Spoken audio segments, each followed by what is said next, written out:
Hi everyone, welcome to Jeet classes. My name is Jeet Sarkar. आज के lecture में हम बात करेंगे ion channels and the membrane potential.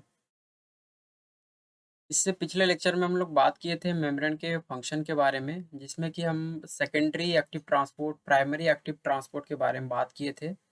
Okay, तो ये जो आयन चैनल होता है ये भी मेम्ब्रेन का फंक्शन होता है। देखेंगे कि किस तरीके से आयन चैनल काम करता है, और जो आयन चैनल होता है उस आयन चैनल कब ओपन होगा कब ओपन नहीं होगा उसके बारे में डिटेल से बात करेंगे। ओके, और यहाँ पर हम जब जब आयन चैनल की बात करेंगे तो उस कंडीशन में यहाँ पर मेम्ब्रेन का कुछ पोटेंशियल यहाँ पर हम मेजरमेंट करेंगे कि कितना पोटेंशियल होगा तब जाके ये आयन चैनल एक्चुअल में काम करता है। ओके, यहाँ पर जो आयन चैनल होता है और जो मेम्ब्रेन पोटेंशियल होता है दोनों को हम यहाँ पर कोरिलेट करते हुए डिस्कस करेंगे कि किस तरीके से यहाँ पर आयन चैनल काम करता है। ओके, तो शुरू करते हैं यहाँ पर आयन चैनल के बारे में। तो सबसे पहले हम आयन चैनल के बारे में पढ़ने से पहले कुछ बेसिक आइडिया या बेसिक जो कॉन्सेप्ट होता है उसके बारे में डिटेल से देख लेते हैं। ओके, सबसे पहले आयन चैनल को जान लेते हैं कि आयन चैनल क्या होता है, किस तरीके से काम करता है और ये कहाँ पर प्रेजेंट होता है। ओके, और ये जो आयन चैनल चैनल होता है ये कितने प्रकार का हो सकता है बेसिस पे। ओके, इसकी जो टाइप्स होती है टाइप्स के बेसिस पर हम यहाँ पर बात करेंगे कि आयन चैनल कितने प्रकार से काम कर सकता है। ओके, तो मोस्टली जो आयन चैनल होता है, ion channels provide hydrophilic pore through which select ion can diffuse moving down their electrical और chemical concentration gradient. These channel characteristically are unsaturated, have very high flux rate, and are highly specific for one ion. Okay, most are voltage or ligand gated ion channel. यहाँ पर जो ion channel होता है वो क्या hydrophilic पोर create होता है, या हाइड्रोफिलिक पोर के थ्रू क्या होता है कोई भी मॉलिक्यूल या सॉरी कोई भी आयन का ट्रांसपोर्टेशन होता है high concentration to low concentration की तरफ। ओके, और जो आयन होता है इसका जो मूवमेंट होता है बहुत ही फास्ट होता है। आप देख सकते हो कि इससे पहले जब हम सेकेंडरी या सेकेंडरी एक्टिव ट्रांसपोर्ट और प्राइमरी एक्टिव ट्रांसपोर्ट की बात किए थे, तो वहाँ पर हम देखे थे कि मॉलिक्यूल का ट्रांसपोर्ट तो हो रहा है लेकिन उसका जो रेट है उसका रेट क्या होता है, स्लो होता है। बट जब हम आयन चैनल की बात करते हैं तो इसका रेट क्या होता है, बहुत फास्ट होता है। ओके, अप्रोक्सीमेटली 10⁻⁷ टू 10⁻⁸ आयन पर सेकेंड यहाँ पर क्या होता है, मूवमेंट कर सकता है। मोस्टली जो आपका जो आयन चैनल होता है 2 प्रकार से काम कर सकता है, या तो वोल्टेज के थ्रू काम करेगा, वोल्टेज गेटेड आयन चैनल होता है, और दूसरा होता है ligand gated ion channel. Okay, तो हम यहाँ पर बात करेंगे। सबसे पहले हम यहाँ पर देख रहे हैं कि आयन चैनल का जो टाइप होता है वो 2 प्रकार से होता है, एक होता है वोल्टेज और दूसरा होता है ligand gated ion channel. Okay, के बाद हम देखते हैं the neuronal potassium channel is voltage gated. Okay, हम यदि वोल्टेज गेटेड आयन चैनल के दोनों चैनल के बारे में हम डिटेल से बात करेंगे, लेकिन यहाँ पर कुछ बेसिक इन्फॉर्मेशन है जो यहाँ पर आपको मैं देना चाहता हूँ। ओके, द न्यूरोनल, क्योंकि जो वोल्टेज गेटेड आयन चैनल होता है कहाँ पर प्रेजेंट होता है, जो लिगेंड गेटेड आयन चैनल होता है वो कहाँ पर प्रेजेंट होता है। Okay, the neuronal sodium channel is voltage gated and the acetylcholine receptor ion channel is gated, okay, by acetylcholine, which trigger conformational changes that open and close the transmembrane path। okay, यहाँ पर जो आपका sodium channel होता है वो voltage gated ion channel होता है, और जो एसिटाइल कोलिन रिसेप्टर होता है एक्चुअल में वो होता है आपका लिगेंड गेटेड, क्योंकि जो आपका एसिटाइल कोलिन रिसेप्टर होता है उसमें और जो एसिटाइल कोलिन होता है वो लिगेंड के फॉर्म में वहाँ पर बाइंड करता है, तब जाके वहाँ पर उसका जो चैनल होता है वो ओपन होता है। इस तरीके से हम समझ सकते हैं कि यदि जो सोडियम चैनल होता है वो सारे क्या होता है वोल्टेज गेटेड थ्रू होता है, यानी कि जब भी वोल्टेज यहाँ पर या करंट सप्लाई होगा तब क्या होगा, सोडियम चैनल ओपन होगा, तो उस कंडीशन में हम उसको वोल्टेज गेटेड आयन चैनल बोलते हैं।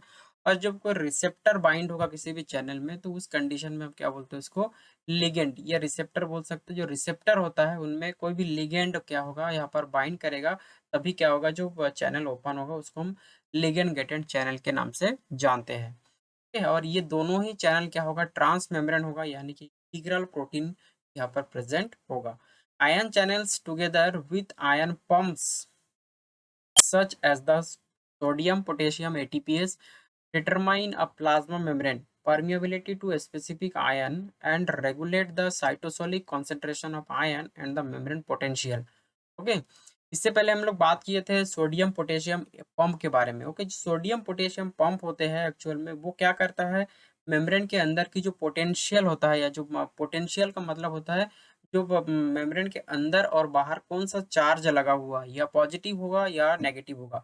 तो वो जो पॉजिटिव या नेगेटिव चार्ज होता है मेम्ब्रेन के साइटोसोलिक फेस और एक्स्ट्रा सेलुलर फेस में, तो वो जो पॉजिटिव चार्ज होता है उसको मेंटेन करके रखने का काम कौन करता है, आपका सोडियम पोटेशियम एटीपीएस।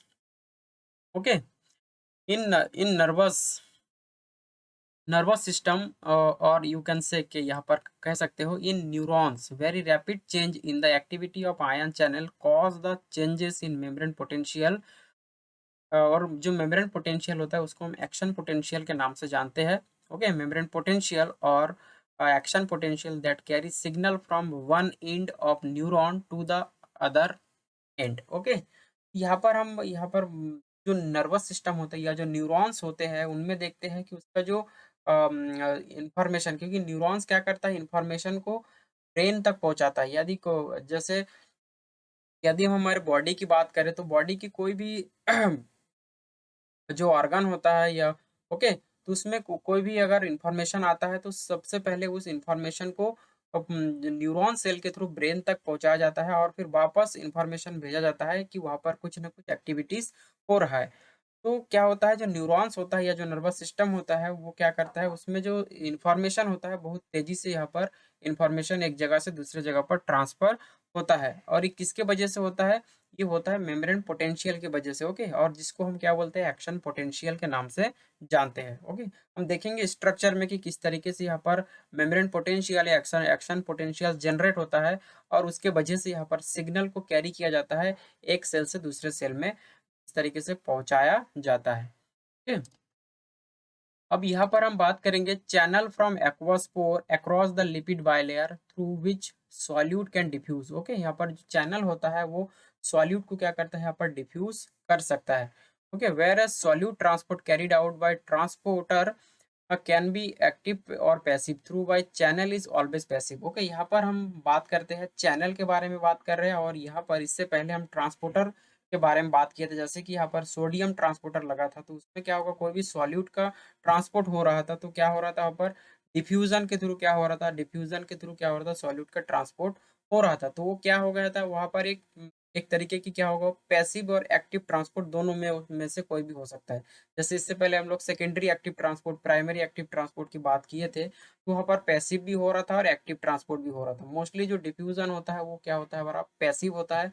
और जब कभी भी कोई एटीपी का यूज होता है किसी भी सॉल्यूट को ट्रांसफर करने के लिए तो उसको हम एक्टिव ट्रांसपोर्ट के नाम से जानते हैं। बट यहाँ पर हम चैनल के बारे में बात कर रहे हैं तो चैनल क्या होता है, यहाँ पर ऑलवेज क्या होगा, ये पैसिव ट्रांसपोर्ट होगा, क्योंकि यहाँ पर जो चैनल होता है इसमें क्या होता है, high concentration to low concentration ion का ट्रांसपोर्ट होता है।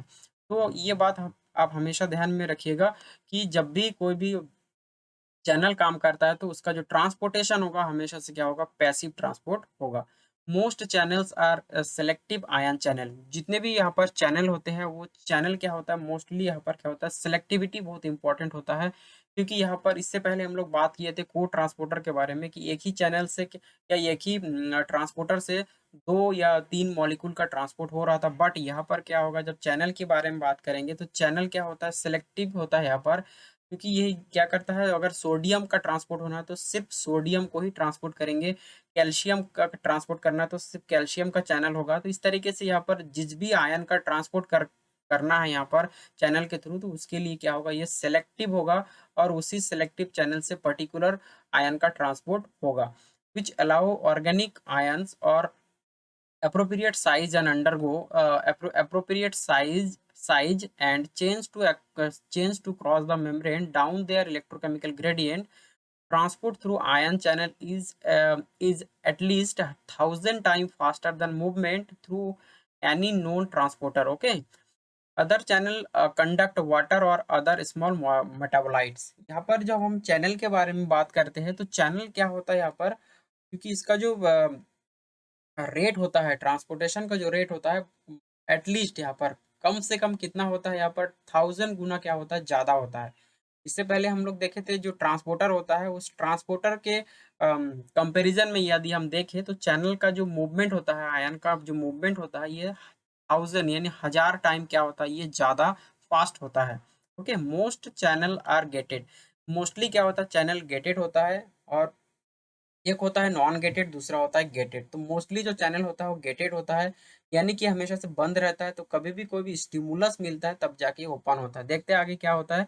दे open, okay, most ion channel are gated, they open transiently in response to a specific stimulus such as a change in membrane potential voltage gated channel। Okay, mostly जो channel होता है वो क्या रहता है, हमेशा से गेटेड रहता है, यानी कि उसमें एक गेट लगा होता है, इसके थ्रू क्या रहता है, वो बंद रहता है। लेकिन क्या होगा, ओपन कब होगा, जब कोई भी स्पेसिफिक स्टिमुलस मिलेगा। ओके, उस सेल को उस जो न्यूरॉन्स होता है, एक्चुअल में जो वोल्टेज गेटेड चैनल होता है, हम न्यूरॉन्स की बात करते हैं यहाँ पर। ओवरऑल हम न्यूरॉन के बारे में ही बात कर रहे हैं। ओके, तो जब भी कभी भी कोई स्टिमुलस मिलता है तभी क्या होता है, जो गेट होता है या जो चैनल होता है, चैनल का जो गेट होता है वो ओपन होता है। लेकिन ओपन कैसे होगा, ओपन होगा यहाँ पर जो वोल्टेज गेटेड होता है या मेम्ब्रेन का जो पोटेंशियल होता है, पोटेंशियल के बेसिस पर हम यहाँ पर चैनल को डिस्कस करने वाले हैं। ओके, यहाँ पर जो चैनल होता है और जो पोटेंशियल होता है, दोनों को कंपैरिजन करते हुए पढ़ेंगे कि किस तरीके से यहाँ पर एक्शन पोटेंशियल जनरेट होगा, और जब एक्शन पोटेंशियल जनरेट होगा तभी चैनल क्या होगा, ओपन होगा। Okay, even when open by there specific stimulus, कुछ स्पेसिफिक स्टिमुलस यहाँ पर स्टिमुलस यहाँ पर काम करता है। ओके, या तो आप कुछ सोच रहे होंगे, या तो आपके बॉडी में कुछ पेन हो रहा होगा, या तो कोई बाहर से कोई इन्फॉर्मेशन आपके बॉडी में सेंसिस कर रहे होंगे। तो बहुत सारे डिफरेंट तरीके हो सकता है यहाँ पर स्टिमुलस का। तो जब भी कोई भी स्टिमुलस मिलेगा, इन्वायरमेंट से मिल सकता है या अदर स्टिमुलाई हो सकते हैं, लेकिन कुल मिला के यहाँ पर जो स्टिमुलस होता है, इसका मतलब होता है कि कोई भी इन्फॉर्मेशन आपके ब्रेन तक पहुंचाना है, तो किसी भी प्रकार का इन्फॉर्मेशन यहाँ पर हो सकता है। ओके, इस तरीके से जो स्टिमुलस होता है वो बहुत ही स्पेसिफिक होता है। ओके, तो ion channel do not remain continuously open. Okay, ऐसा नहीं है कि यहाँ पर जो स्टिमुलस मिला और चैनल एक बार ओपन हो गया है, ओके, और वो कंटिन्यूअसली ओपन रहेगा, ऐसा नहीं होता है। जब भी आपको आपको जो सिग्नल है वो सिग्नल आपके ब्रेन तक पहुंच गया है, फिर वापस जैसे ही उस सिग्नल का रिस्पॉन्ड दे दिया जाएगा, उसके बाद वापस क्या होता है, जो चैनल होता है वापस फिर क्लोज हो जाएगा। Okay, they flicker randomly between open and close conformation, okay, as an activating stimulus increase the proportional of time that the channel spent in the open state. Okay, यहाँ पर क्या बताया जा रहा है, जो आपका चैनल होता है वो क्या होता है, रेंडमली क्या होता है, ओपन और क्लोज कन्फर्मेशन यहाँ पर हो सकता है। किस तरीके से ओपन क्लोज होगा, एक बार आपको स्टिमुलस मिल जाएगा, उसके बाद ये आपका जो चैनल होता है वो ओपन हो जाएगा, फिर स्टिमुलस खत्म हो जाएगा तो चैनल क्या हो जाएगा, बंद हो जाएगा। तो ये होता है चैनल का मेन इम्पोर्टेंट। ओके, अब हम यहाँ पर देखते हैं कि चैनल किस तरीके से काम करता है, और यहाँ पर उस चैनल के काम करने से सेल के अंदर की जो आपका मेंटेनिटी है, वो मेंटेनिटी किस तरीके से बना रहता है, यानी कि जो पोटेंशियल होता है वो किस तरीके से बना रहता है। तो फर्स्ट में हम देखेंगे कि यहाँ पर जो फर्स्ट वाला डायग्राम है, इस डायग्राम को हम पहले भी डिस्कस किए हैं, लेकिन अभी इसको हम चैनल के साथ यहाँ पर डिस्कस करेंगे, या कंपेरिजन करते हुए यहाँ पर डिस्कस करने वाले हैं। ओके, तो जो फर्स्ट वाला डायग्राम होता है उसमें हम देखते हैं कि इसमें ये क्या है, एक सोडियम पोटेशियम पंप होता है, जो क्या करता है, फ्री सोडियम को क्या करता है, ये सेल के अंदर से ये बाहर की तरफ भेजता है, और यहाँ पर पोटेशियम को बाहर से क्या करता है, अंदर की तरफ पहुंचाने का काम करता है। क्योंकि यहाँ पर सोडियम पोटेशियम का जो आपका कॉन्सेंट्रेशन होता है, ये काफ़ी क्या होता है, ज़्यादा होता है। यहाँ पर आप देख देख रहे हो कि सोडियम का कॉन्सेंट्रेशन क्या है, बाहर की तरफ ज़्यादा होता है और अंदर की तरफ कम होता है। उसी प्रकार से पोटेशियम क्या होता है, सेल के अंदर ज़्यादा होता है, बाहर की तरफ कम होता है। तो ये क्या करता है, जिस तरफ कम होगा उसी तरफ क्या होगा, ये मूवमेंट होगा। ओके, मतलब जिस तरफ ज़्यादा होगा उसी तरफ क्या होगा, उसी का मूवमेंट होगा। तो जब ये आपका low concentration to high concentration की तरफ मूवमेंट करने लगेंगे, तो उस कंडीशन में यहाँ पर एटीपी की आवश्यकता पड़ेगी। तो आप देख सकते हो कि ये एक ये एक एटीपीएस पंप होता है, जो क्या करता है, सोडियम पोटेशियम को इस तरीके से अंदर बाहर करने लगते हैं, और इस तरीके से अगर ये सोडियम और पोटेशियम को अंदर बाहर करेंगे, तभी क्या होगा, आपका जो मेम्ब्रेन का पोटेंशियल है वो पोटेंशियल क्या होगा, यहाँ पर मेंटेन रहेगा। ओके, नॉर्मल अगर हम बात करेंगे यहाँ पर मेम्ब्रेन की जो पोटेंशियल होता है, तो आप देख सकते हो कि मेम्ब्रेन का पोटेंशियल यहाँ पर क्या हो सकता है। ये एक प्लाज्मा मेम्ब्रेन है। प्लाज्मा मेम्ब्रेन के अंदर क्या है, आपका नेगेटिव चार्ज होता है, और ये नॉर्मल कंडीशन है, और सेल के बाहर क्या होता है, पॉजिटिव चार्ज होता है। ओके, ये प्लाज्मा मेम्ब्रेन है, और इस तरीके से मेम्ब्रेन पोटेंशियल कितना हो सकता है, -50 टू -70 मिली वोल्ट, लेकिन मोस्टली हम -70 मिली वोल्ट को यहाँ पर कंसीडर करते हैं मोस्टली केसेस पे। ओके, तो सेल के अंदर जो नेगेटिव चार्ज और बाहर की तरफ पॉजिटिव चार्ज होता है, इस कंडीशन में क्या होता है, यहाँ पर जो आपका मेम्ब्रेन पोटेंशियल होता है वो कितना होता है, -70 मिली वोल्ट होता है। ओके, तो अब ये क्या होगा, इस तरीके से ये क्या है, ये कि मेंटेनिटी को बनाए रखे। एक्चुअल में ये पोलराइज्ड कंडीशन है। पोलराइज्ड कंडीशन में क्या होता है, पोलराइज्ड कंडीशन में हमेशा से क्या ध्यान में रखना है कि माइनस जो या जो नेगेटिव चार्ज होता है मेम्ब्रेन के अंदर होगा साइटोप्लाज्मिक फेस में, और जो पॉजिटिव चार्ज होता है वो क्या होगा, एक्सोप्लाज्मिक फेस में। दूसरा कंडीशन हम यहाँ पर ये देख रहे हैं कि जब इस तरीके का कंडीशन रहेगा, तो इस तरीके से क्या रहेगा, यहाँ पर जो सोडियम की कॉन्सेंट्रेशन है वो सेल के अंदर क्या रहेगा, कम रहेगा, और सेल के बाहर क्या रहेगा, ज्यादा रहेगा। उसी तरीके से कैल्शियम बाहर की तरफ क्या रहेगा, ज्यादा, और अंदर की तरफ क्या रहेगा, कम। इसी प्रकार से पोटेशियम जो चैनल होता है, पोटेशियम का जो कॉन्सेंट्रेशन है सेल के अंदर ज्यादा, और पोटेशियम की कॉन्सेंट्रेशन बाहर की तरफ कम रहेगा। इसी प्रकार से यहाँ पर जो क्लोराइड आयन होता है, क्लोराइड आयन चैनल या क्लोराइड भी क्या होगा, सेल के अंदर कम, और बाहर सेल के बाहर ज्यादा। तो आप देख सकते हैं इस तरीके से तीन ऐसा आयन है जो जिसकी कॉन्सेंट्रेशन सेल के अंदर क्या है, ज्यादा है, और एक ऐसा है जिसका कॉन्सेंट्रेशन सेल के अंदर सबसे ज्यादा, सॉरी, जो तीन जो आयन होता है वो सेल के अंदर सबसे कम होता है, और एक आयन क्या होता है, सेल के अंदर सबसे ज्यादा होता है। तो यहाँ से क्वेश्चन बनने की चांसेस होता है। आप देख सकते हो कि जब कभी भी आपका सेल पोलराइज्ड कंडीशन में होगा, तो पोलराइज या मेम्ब्रेन क्या होगा, पोलराइज्ड कंडीशन में होगा, तो उस कंडीशन में आप देख सकते हो यहाँ पर ऊपर की तरफ जो पंप है वो पोटेशियम को अंदर की तरफ ला रहा है, और सोडियम को बाहर की तरफ भेज रहे हैं। ओके, उसी प्रकार से यहाँ पर जो चैनल होता है, जितने भी ये चार प्रकार के चैनल यहाँ पर हम देख सकते हैं, ये है sodium, potassium, calcium and chloride ion channel. Okay, तो यदि मेम्ब्रेन यदि क्या है, अगर पोलराइज्ड कंडीशन में है, तो उस कंडीशन में आपको यहाँ पर ध्यान में रखना है कि हमेशा सोडियम की कॉन्सेंट्रेशन सेल के अंदर कम रहेगा, कैल्शियम के कॉन्सेंट्रेशन कम होगा, और क्लोराइड आयन की कॉन्सेंट्रेशन कम रहेगा, और सिर्फ जो पोटेशियम होता है वो सेल के अंदर ज्यादा रहेगा, और सेल के बाहर ये कम रहेगा। इस तरीके से आपको ये ध्यान में रखना है। ओके, तो ये हम एक ओवरऑल हम समझ में, मतलब हम हमें यहाँ पर समझना है कि किस तरीके से यहाँ पर जो हमारा एक्शन पोटेंशियल है, या जो आपका, सॉरी, एक्शन पोटेंशियल, जो मेम्ब्रेन पोटेंशियल होता है, वो मेम्ब्रेन पोटेंशियल किस तरीके से सेल ने मेंटेन करके रखा है। ओके, तो ये नॉर्मल कंडीशन में इस तरीके से होता है। अब यहाँ पर कोई भी चैनल ओपन नहीं है। ओके, अब यहाँ पर अब जो चैनल की जो काम है और जो एक्शन पोटेंशियल है वो यहाँ से शुरू होता है। ओके, क्योंकि देखिए जब भी मेम्ब्रेन आपका ये पोलराइज कंडीशन में, यानी कि रेस्टिंग फेस में है, यहाँ पर कोई भी चैनल ओपन नहीं होगा। लेकिन जो सोडियम पोटेशियम चैनल होता है, वो जो पंप होता है, वो हमेशा से काम करते रहेंगे। लेकिन जब भी पोलराइज कंडीशन में होगा, तो ये जितने भी चैनल यहाँ पर लगा हुआ है वो कोई भी काम नहीं करेगा। तो काम कब करेगा, जब इस सेल को स्टिमुलस मिलेगा, और जब स्टिमुलस मिलेगा तभी क्या होगा, इसका जो मेम्ब्रेन पोटेंशियल है वो चेंज होगा, और जिसकी वजह से एक्शन पोटेंशियल जनरेट होगा। और एक्शन पोटेंशियल जनरेट होने के साथ साथ यहाँ पर जितने भी चैनल यहाँ पर लगा हुआ, ये चैनल खोल दिए जाएंगे, और इन्फॉर्मेशन को एक सेल से दूसरे सेल में पहुंचाया जाएगा। ओके, तो अब आगे हम देखेंगे कि किस तरीके से ये जो चैनल होता है, ये चैनल खुलेंगे, और खोलने के बाद यहाँ पर किस तरीके से इन्फॉर्मेशन को एक न्यूरॉन से दूसरे न्यूरॉन में पहुंचाया जाता है। इस तरीके से पूरे बॉडी में हम इंफॉर्मेशन को एक सीरीज से दूसरे सीरीज में ट्रांसफर कर सकते हैं। ओके, अब यहाँ पर हम बात करेंगे, सबसे पहले हम बात करते हैं यहाँ पर, क्योंकि जो चैनल होता है मोस्टली दो प्रकार के होते हैं, एक होता है गेटेड और एक होता है नॉन गेटेड। लेकिन जो गेटेड चैनल होता है उसमें क्या होता है, आपका दो यहाँ पर चैनल होता है, एक होता है वोल्टेज गेटेड आयन चैनल, और दूसरा होता है यहाँ पर लिगेंड गेटेड आयन चैनल। तो सबसे पहले हम बात कर लेते हैं यहाँ पर वोल्टेज गेटेड आयन चैनल के बारे में।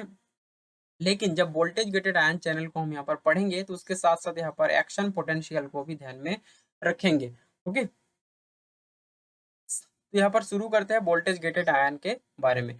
Signalling in the nervous system in is accomplished by networks of neurons, specialized cell that carry an electrical impulse, action potential. Okay, जो इलेक्ट्रिकल इम्पल्स है उसी को हम एक्शन पोटेंशियल के नाम से जानते हैं।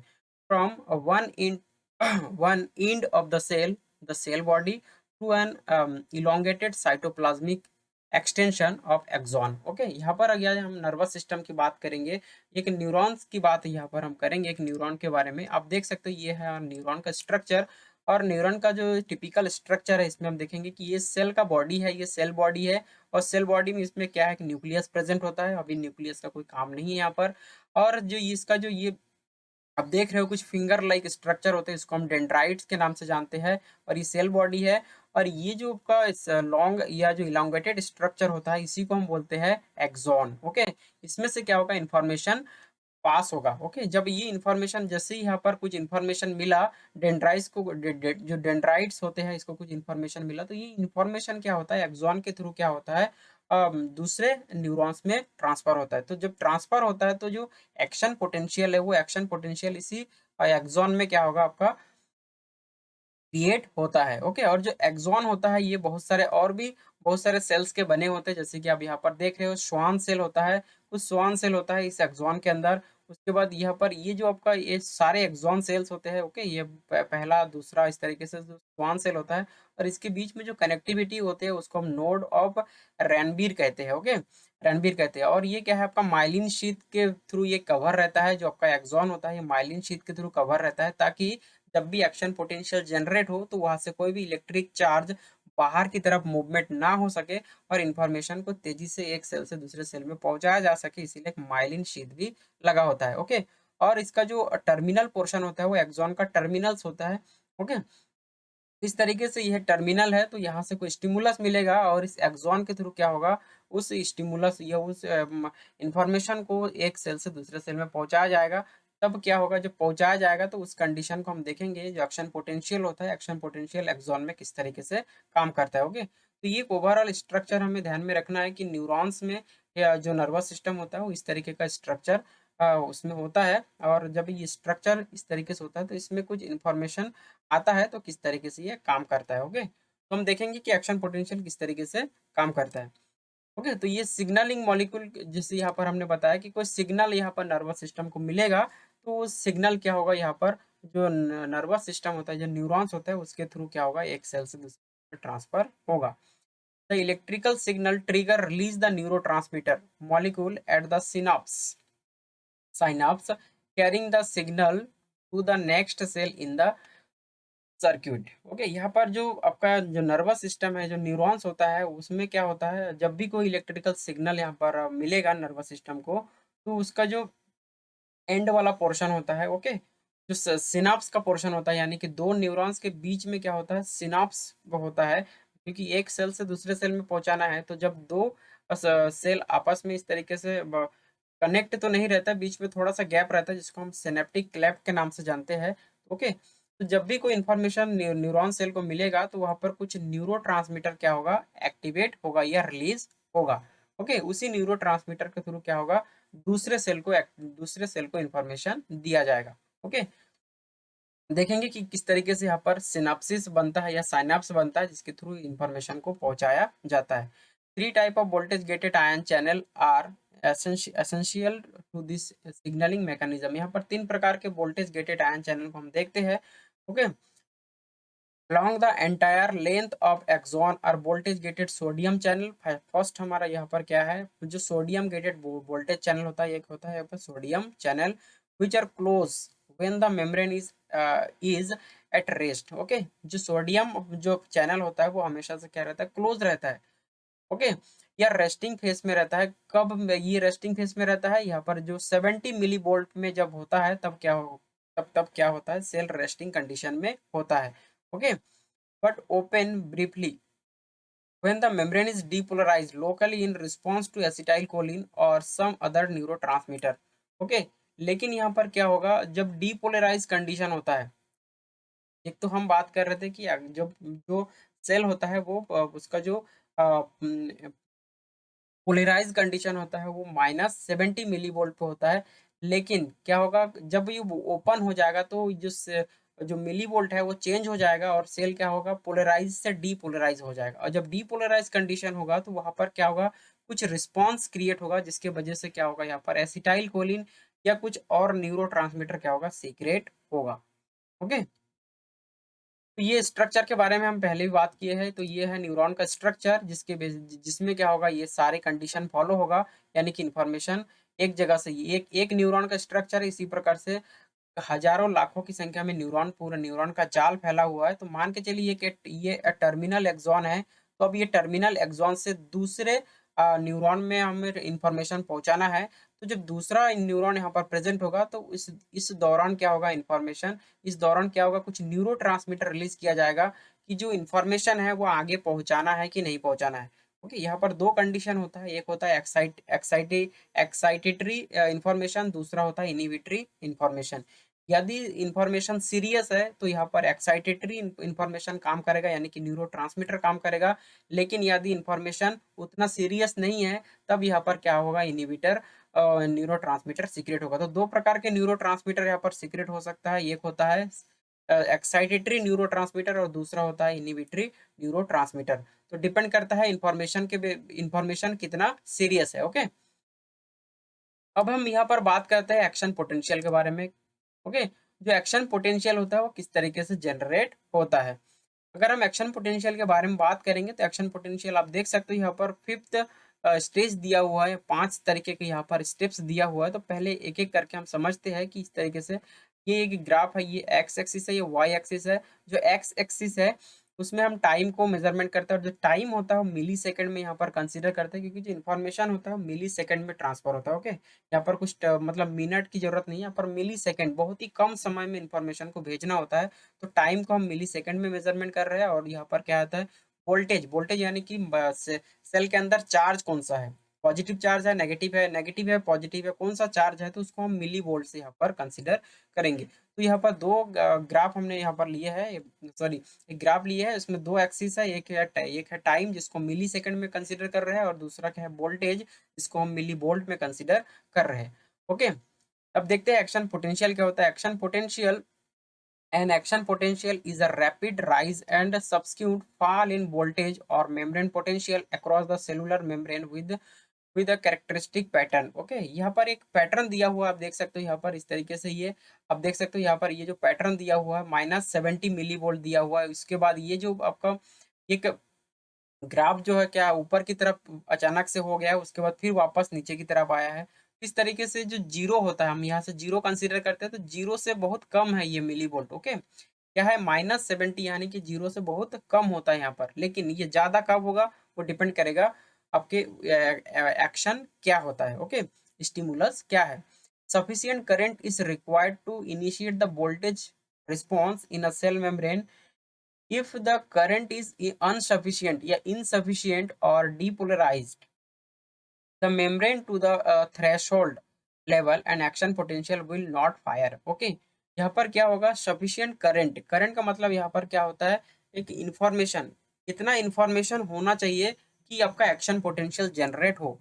ओके, यदि आपका जो, देखिए, अगर इंफॉर्मेशन बहुत सीरियस है तो ये थ्रेशोल्ड जो लेवल होता है, जैसे -55, ये क्या है, थ्रेशोल्ड लेवल होता है एक्शन पोटेंशियल को जनरेट होने के लिए।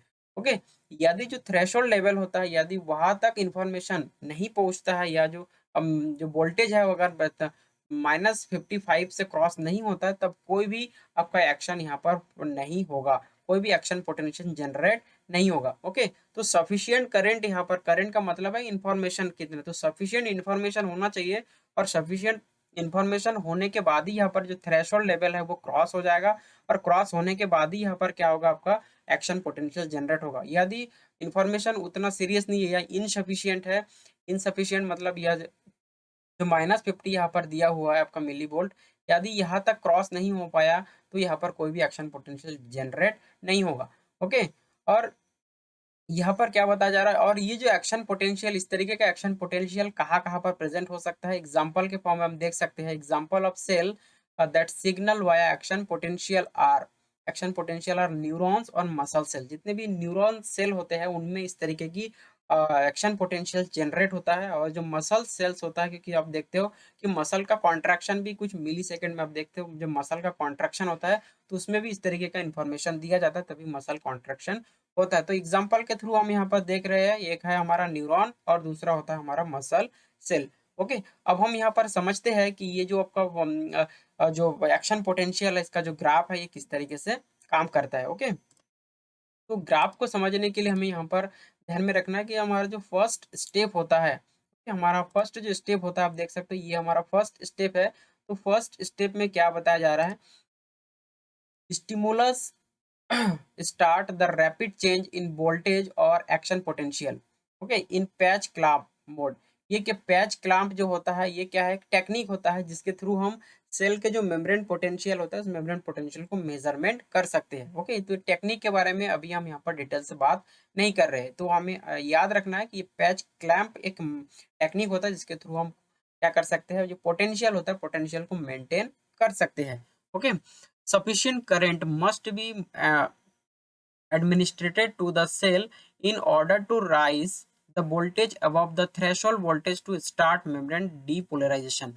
फर्स्ट स्टेप में हमें ये बताया जा रहा है कि यहाँ पर जो फर्स्ट स्टेप आप देख सकते हो कि जैसे यहाँ पर देखिए ये जो आपका -70 जो मिली वोल्ट है मेम्ब्रेन का पोटेंशियल, तो इस कंडीशन में क्या होगा, मेम्ब्रेन के अंदर क्या होगा, नेगेटिव चार्ज रहेगा और बाहर की तरफ क्या रहेगा, पॉजिटिव चार्ज रहेगा। तो उस कंडीशन में यहाँ पर क्या होगा, जो पोटेंशियल है, जो मेम्ब्रेन का जो चार्ज है, जो मिली वोल्ट है, वो -70 पे है, 70 पे, और इसी -70 को हम बोलते हैं रेस्टिंग स्टेट, यानी यहाँ पर कोई भी रिस्पॉन्स क्रिएट नहीं होगा या कोई भी एक्शन यहाँ पर क्रिएट नहीं होगा। लेकिन क्या होगा, जब भी कोई स्टिमुलस यहाँ पर मिलेगा, फर्स्ट स्टेप में क्या है यहाँ पर स्टिमुलस, तो जब स्टिमुलस मिलेगा तो आप देख सकते हो यहाँ पर इस तरीके से, यहाँ पर अगर स्टिमुलस मिला तो कितना स्टिमुलस मिला है। ओके, क्योंकि जब तक थ्रेशोल्ड लेवल पार नहीं होगा तब तक एक्शन पोटेंशियल जनरेट नहीं होगा। ओके, तो आप यहाँ पर देख सकते हो कि इस तरीके से यहाँ पर थोड़ा सा स्टिमुलस मिला है तो एक्शन पोटेंशियल जनरेट नहीं हुआ। ओके, ये देखिए अभी आप फेल्ड इनिशिएशन। ओके, तो यहाँ पर इस कंडीशन में थोड़ा सा अगर स्टिमुलस मिला तो यहाँ पर आपका एक्शन पोटेंशियल इनिशिएट नहीं होगा। अगर उससे भी थोड़ा हुआ, यानी कि आप यहाँ पर मेजरमेंट कर सकते हो कि यहाँ पर से -70 है तो बस -65, ओके, या -66 या सॉरी, हाँ -60 तक जाएगा, तब भी कोई भी यहाँ पर आपका एक्शन पोटेंशियल जनरेट नहीं होने वाला है। ओके, तो इस तरीके से ये दो इन्फॉर्मेशन इस तरीके से आपको दिखाया गया है कि इस कंडीशन में एक्शन पोटेंशियल जनरेट नहीं होगा। लेकिन जब भी स्टिमुलस थ्रेशोल्ड लेवल, यानी जो हमारा थ्रेशोल्ड लेवल होता है वो क्या है हमारा, ये कि यानी थ्रेशोल्ड लेवल का मतलब ये वो लेवल होता है जिस लेवल को क्रॉस करने के बाद ही आपका एक्शन पोटेंशियल जनरेट होगा, और तब भी क्या होगा, आपका जो इन्फॉर्मेशन है वो दूसरे सेल तक पहुंचाया जाएगा, या जो आपका आयन चैनल है वो काम करेगा। तो आयन चैनल को काम करने के लिए थ्रेशोल्ड लेवल का पहुंचना बहुत जरूरी है। जब थ्रेशोल्ड लेवल यदि क्रॉस कर लिया, या थ्रेशोल्ड लेवल को यदि जो पोटेंशियल है वो थ्रेशोल्ड लेवल के थ्रेशोल्ड लेवल थ्रेशोल्ड लेवल तक पहुंच गया, तो यहाँ पर क्या होगा, आपका एक्शन पोटेंशियल जनरेट हो जाएगा। ओके, तो फर्स्ट में हमें देखिए, फर्स्ट स्टेप में हम देखें यहाँ पर कि स्टिमुलस मिला, लेकिन कितना स्टिमुलस मिला है, यदि कम मिला तो यहाँ पर कोई भी एक्शन पोटेंशियल जनरेट नहीं होगा। अब यदि यहाँ पर थ्रेशोल्ड लेवल पार कर गए या थ्रेशोल्ड लेवल तक स्टिमुलस आ गए, यानी कि -55 तक स्टिमुलस आ गए हैं, तब यहाँ पर क्या होगा, एक्शन पोटेंशियल जनरेट हो जाएगा। ओके, तो यहाँ पर अब हम मान के चलते हैं यहाँ पर थ्रेशोल्ड लेवल क्रॉस हो गया है, अब यहाँ पर एक्शन पोटेंशियल जनरेट हो गया। तो फर्स्ट स्टेप में हमें यहाँ पर फर्स्ट स्टेप में देखा कि स्टिमुलस मिला और ये थ्रेशोल्ड लेवल को क्रॉस कर गए हैं। ओके, दूसरे स्टेप में हम देखते हैं यहाँ पर, दूसरा स्टेप होता है यहाँ पर आप देख सकते हो दूसरे स्टेप में, तो यहाँ पर अब जो पहला स्टेप हो गया है तो उसमें क्या होगा, जैसे ही स्टिमुलस मिला तो यहाँ पर जो वोल्टेज गेटेड जो चैनल होता है वो तैयार हो गया है ओपन होने के लिए। ओके, लेकिन कब ओपन होगा, जब वो थ्रेशोल्ड लेवल को क्रॉस कर गया है। अब देखिए यहाँ पर जब थ्रेशोल्ड जो लेवल होता है वो क्रॉस हो गया है, उसके बाद यहाँ पर डीपोलराइजेशन कंडीशन आएगा। ओके, अभी तक जब रेस्टिंग मेम्ब्रेन पोटेंशियल की बात हम कर रहे थे, अगर ये रेस्ट में है तो ये क्या है, पोलराइज्ड है। यहाँ पर आपको तीन कंडीशन देखना है, एक होता है पोलराइज्ड कंडीशन जिसको बोलते हैं रेस्टिंग स्टेट, ओके, या रेस्टिंग मेम्ब्रेन पोटेंशियल। ओके। उसके बाद एक होता है थ्रेशोल्ड लेवल, उसके बाद होता है पोलराइज से होगा डीपोलराइज, फिर होगा रीपोलराइज और फिर होगा चौथा में हाइपर पोलराइजेशन। ओके, तो एक-एक करके हम यहाँ पर समझते हैं। तो अब यहाँ पर हम सेकंड कंडीशन में देखेंगे कि depolarisation is caused by the rapid rise in membrane potential opening the sodium channel in the cellular membrane resulting in a large influx of sodium ion. जो सेकंड कंडीशन यहाँ पर बताया जा रहा है, तो सेकंड कंडीशन में हम देख सकते हैं यहाँ पर थ्रेशोल्ड लेवल क्रॉस हो गया है। अब यहाँ पर जो थ्रेशोल्ड लेवल क्रॉस होने के बाद अब क्या होगा, मेम्ब्रेन का जो पोटेंशियल है वो चेंज हो जाएगा। ओके, जो रेस्टिंग फेस में था, जिसमें कि रेस्टिंग फेस में क्या था, अंदर की तरफ नेगेटिव था, बाहर की तरफ पॉजिटिव चार्ज था। लेकिन जब भी यहाँ पर डीपोलराइज कंडीशन होगा तो अब क्या होगा, जस्ट उसका ऑपोजिट हो जाएगा। अंदर की तरफ पॉजिटिव चार्ज हो जाएगा और बाहर की तरफ नेगेटिव हो जाएगा।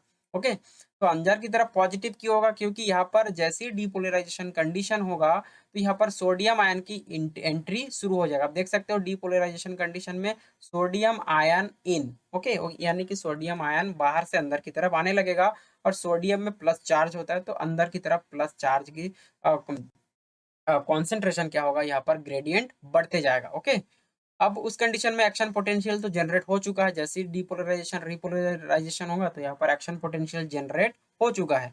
जो थर्ड कंडीशन है यहाँ पर बताया जा रहा है, जो थर्ड कंडीशन है आप देख सकते हो, जो membrane repolarisation result from rapid sodium channel inactivation as well as large efflux of potassium ion resulting from activated potassium channel।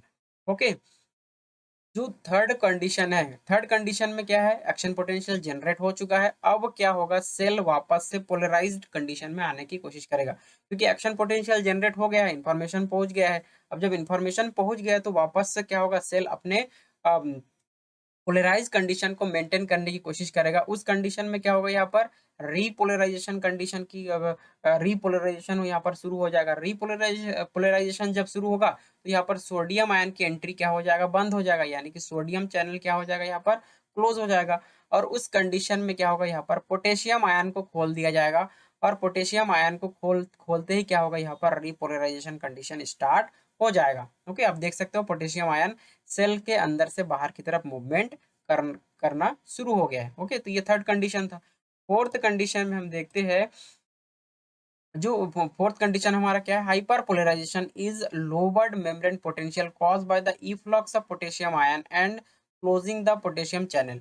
जो हमारा हाइपर पोलराइजेशन यहाँ पर हम बात करते हैं, क्योंकि देखिए एक होता है डीपोलराइजेशन, उसके बाद जब डीपोलराइजेशन होगा तो यहाँ पर आपका जो इन्फॉर्मेशन है वो पहुंचना शुरू हो गया। ओके, इन्फॉर्मेशन एक जगह से दूसरी जगह पर ट्रांसफर होना शुरू हो गया। उस कंडीशन में पोटेशियम आयन भी सॉरी सोडियम आयन चैनल खोल दिया गया है। लेकिन जब रीपोलराइजेशन हुआ तो यहाँ पर सोडियम आयन का एंट्री बंद हो गया है और पोटेशियम आयन को बाहर अंदर से बाहर की तरफ भेजा गया है। लेकिन यहाँ पर क्या होता है, कुछ इतना ज़्यादा, मतलब यहाँ पर जो मेम्ब्रेन होता है नेगेटिव हो जाता है कि तो थोड़े टाइम के लिए क्या होता है, ये रीपोलराइजेशन को मेंटेन करते हुए यहाँ पर कुछ ज़्यादा ही यहाँ पर पॉजिटिव चार्ज हो जाता है सेल के अंदर। आप देख सकते हो यहाँ पर, अगर यहाँ हम कंसीडर करें इस तरीके से, तो ये -70 से काफ़ी नीचे तक आ गया है, लगभग -80 टू 90। ओके, यहाँ तक ये आ गया है, तो उसको बोलते हैं हम हाइपर पोलराइजेशन। ओके, यहाँ पर हाइपर पोलराइजेशन में क्या होता है, सेल का जो चार्ज होता है या अंदर की जो चार्ज होता है वो -80 से 90 हो जाता है। उस कंडीशन को हम हाइपर पोलराइजेशन बोलते हैं। ओके, लेकिन ये कुछ ही समय के लिए यहाँ पर होता है। इस तरीके से हमें समझना है। एक होता है डीपोलराइजेशन, जब होगा तो सोडियम की एंट्री होगा, जब रीपोलराइजेशन होगा तो यहाँ पर पोटेशियम आयन की क्या होगा, एग्जिट होगा। और जब मेम्ब्रेन क्या होता है, कुछ ज़्यादा ही नेगेटिविटी हो जाता है अंदर की तरफ, तो उसको हम हाइपर पोलराइजेशन कहते हैं। ओके, तो इस तरीके से हमें ये एक्शन पोटेंशियल को समझना है। उसके बाद जब जो फोर्थ कंडीशन हो गया, उसके बाद जो फिफ्थ कंडीशन है, फिफ्थ कंडीशन में क्या बताया जा रहा है यहाँ पर, resting state in is when membrane potential return to the resting voltage that occurred before the stimulus occurred।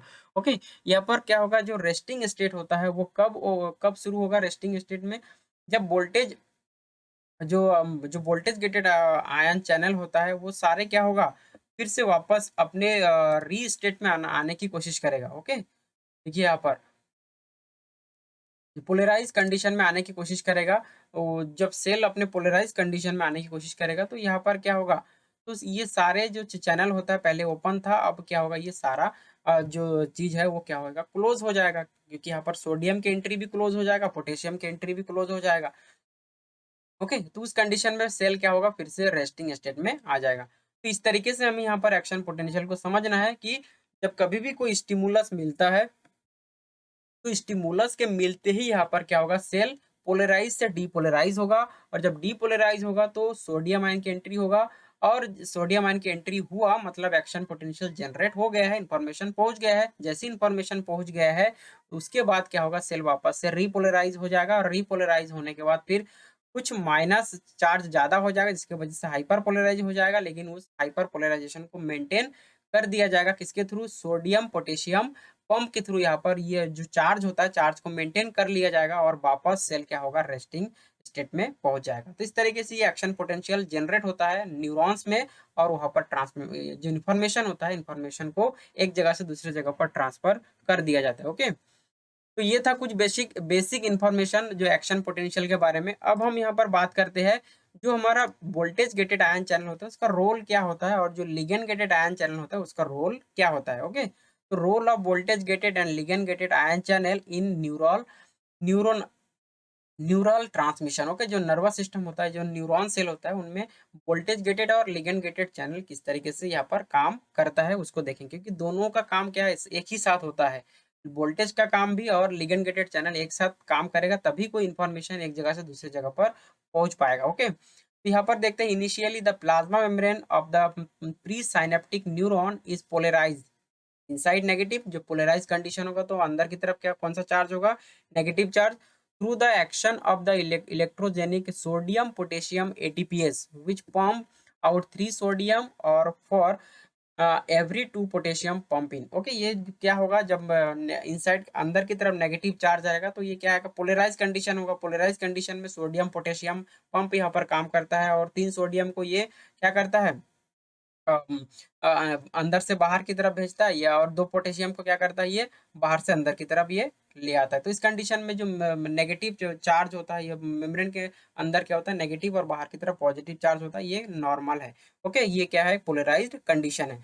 लेकिन क्या होगा यहाँ पर फर्स्ट स्टेप में क्या बताया जा रहा है, स्टिमुलस टू दिस न्यूरॉन, फिर से वही चीज यहाँ पर और थोड़ा सा हम डिटेल से समझते हैं कि किस तरीके से यहाँ पर काम करता है।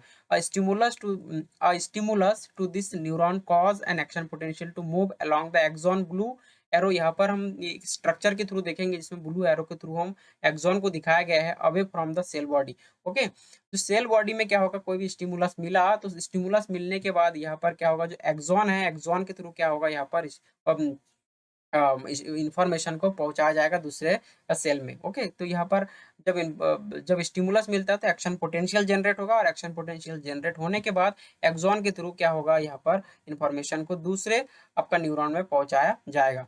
The opening of voltage gated sodium channel allow the sodium entry and the resulting local depolarization cause the adjacent sodium channel to open and so on. Okay, पहले भी हम लोग बात की है जब भी इस तरीके का इंफॉर्मेशन आएगा ओके तो वोल्टेज गेटेड चैनल ओपन हो जाएगा, और क्या सोडियम को अंदर की तरफ आने दिया जाएगा। ओके, और जो मेम्ब्रेन है वो क्या हो जाएगा डीपोलराइज्ड हो जाएगा। The directionality of movement of the action potential is ensured by the brief refractory period। Okay, जो रेफ्रेक्टरी पीरियड होता है बहुत इंपॉर्टेंट पीरियड होता है that follow the opening of each voltage gated sodium channel. Okay, जो refractory period होता है इसका मतलब होता है आप देख सकते हैं इस डायग्राम में रेफ्रेक्टरी पीरियड को हमें यहाँ समझना है तो आप देख सकते हो स्टिमुलस यहाँ पर मिला है। ओके, तो स्टिमुलस यहाँ पर मिला है और फिर वापस रीपोलराइज कंडीशन यानी कि डीपोलराइज यहाँ से आप कंसीडर कर सकते हो, और जो रीपोलराइज है यहाँ पर कंसीडर कर सकते हो। तो जो डीपोलराइज और रीपोलराइज के बीच में ओके डीपोलराइज और रीपोलराइजेशन के बीच में जो गैप है इसी को बोलते हैं हम रेफ्रेक्टरी पीरियड। ओके, इस दौरान क्या होगा कोई भी इंफॉर्मेशन या कोई भी इंफॉर्मेशन फिर वापस से नहीं लिया जाएगा जब तक कि वो सेल जब तक रेस्टिंग फेस में वापस नहीं आ जाता है। ओके, यानी कहने का मतलब है कि इस कंडीशन में एक बार जैसे डीपोलराइज और रिपोलराइज कंडीशन यहाँ पर शुरू हो गया तो उस कंडीशन में सेल और कोई इन्फॉर्मेशन को नहीं ले सकते हैं। ये फिर वापस जब तक रिफ्रैक्टरी का मतलब क्या होता है फिर वापस जब तक ये रेस्टिंग फेज में नहीं आएगा तब तक के लिए इन्फॉर्मेशन को ये एक्सेप्ट नहीं कर सकता, उसी को बोलते हैं रिफ्रैक्टरी फेज। ओके, तो देखते हैं यहाँ पर रिफ्रैक्टरी पीरियड क्या होता है, बहुत ही इंपॉर्टेंट होता है। तो क्या होगा यहाँ पर, मूवमेंट हो जा रहा है, डायरेक्शनली मूवमेंट, एक सेल से दूसरे सेल में ये मूवमेंट हो रहा है, लेकिन कब तक मूवमेंट होगा, ओके, जब तक कि इन्फॉर्मेशन पहुंच ना जाए। लेकिन जब इन्फॉर्मेशन पहुंच रहा होता है उस कंडीशन में यहाँ पर दूसरा इन्फॉर्मेशन को नहीं कैरी कर सकते हैं, क्योंकि यहाँ पर सेल फिर से क्या होगा, फिर से रेस्टिंग पीरियड में नहीं है, तो ये इन्फॉर्मेशन को नहीं एक्सेप्ट कर सकता, उसी को बोलते हैं रिफ्रैक्टरी पीरियड। ओके, इसके बाद हम यहाँ पर सेकंड केस में देखते हैं। फर्स्ट केस में हम देखिए स्टिमुलस मिला, सेकंड केस में हम क्या देख रहे हैं, split second after the action potential pass a point of the axon, voltage gated potassium channel open. Okay, जैसे ही यहाँ पर एक्सॉन के थ्रू क्या होगा, इन्फॉर्मेशन या एक्शन पोटेंशियल जनरेट हो गया, इन्फॉर्मेशन पहुंच गया है, तो यहाँ पर क्या होगा, जो आपका वोल्टेज गेटेड जो सेकंड जो चैनल होता है कैल्शियम चैनल, वो ओपन हो जाएगा, और कैल्शियम को सॉरी पोटेशियम चैनल ओपन हो जाएगा, और पोटेशियम को क्या कर दिया जाएगा, सेल से बाहर कर दिया जाएगा। देखिए यहाँ पर कैल्शियम चैनल ओपन, यहाँ पर voltage gated calcium channel open allowing potassium exit in bring which bring about repolarization of the membrane red arrow to make it ready for the next action potential। Okay, पहला action potential generate हुआ तो क्या हुआ, यहाँ पर polarise condition से depolarise, फिर repolarise, जब डीपोलराइज हुआ तो यहाँ पर पोटेशियम सोडियम की एंट्री हुआ, जब रीपोलराइजेशन कंडीशन आया तो पोटेशियम की एग्जिट हुआ।